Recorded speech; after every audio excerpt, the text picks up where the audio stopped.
scientific basis, a scientific paradigm to the aspiration that we may one day end the AIDS epidemic?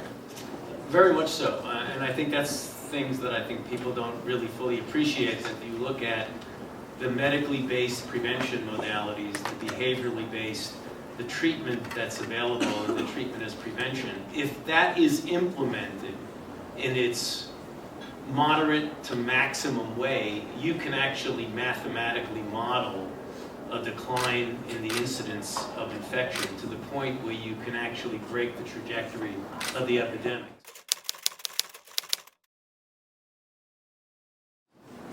The whole premise that we have some resource constraint might apply if we were talking about trillions of dollars. We're talking about petty change in the world economy when we're talking about these numbers. That's what's important to understand. There's a way in which we have to sort of humbly admit there's some way we're failing. I think there's a moral issue here, but I also think there's a framing, marketing, translation, storytelling issue. So here in the United States, we can end the AIDS epidemic, but the only way financially to make it happen is to make sure that we can get people into care, and the only way to do that right now, the only strategy to do that, the only thing on the table is the full implementation of the Affordable Care Act. Well, we're making significant progress, there's no question about it. But the tremendous gap between the goal and the implementation remains huge. You know, with the 2 cases we've had, one infected an adult and then a second now in an infant, and we do need to replicate these cases before we can sufficiently say that yes, we're on a path towards cure. But there is biological plausibility to all of these cases. Our science has shown us that these cases are a result of what we can do to disrupt HIV from persisting or establishing a foothold in infected patient. The 2 buckets, treatment and cure. And I find myself in the 3rd bucket, prevention.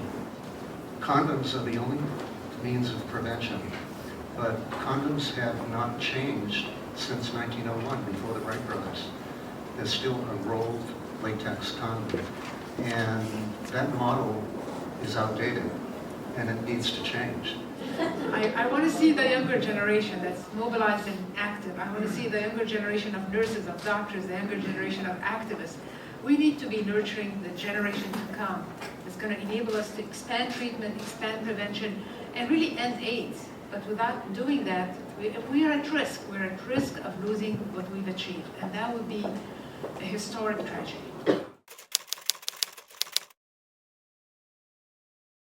People think it's over, and we are even a smaller movement. But I'm hopeful.